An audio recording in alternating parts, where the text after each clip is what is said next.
উষ্ণতা পৰিৱৰ্তিত হয়। এই খাদ্যবস্তুসমূহ কিহৰ পৰা বাৰু প্ৰস্তুত কৰা হয়? ঘৰত ৰন্ধা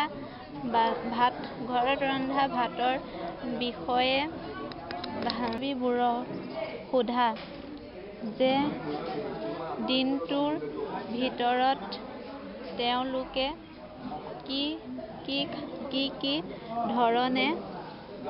ধৰণে খাদ্য খায়। ভাৰতৰ বিভিন্ন ৰাজ্যত থকা বন্ধু-বান্ধৱীসকলৰ পৰাও তোমালোকে এনে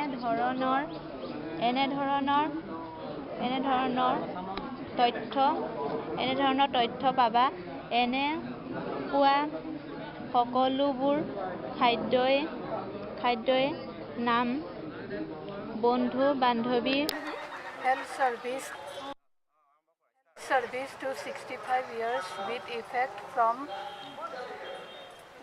May and to provide better services in its public health facilities, particularly to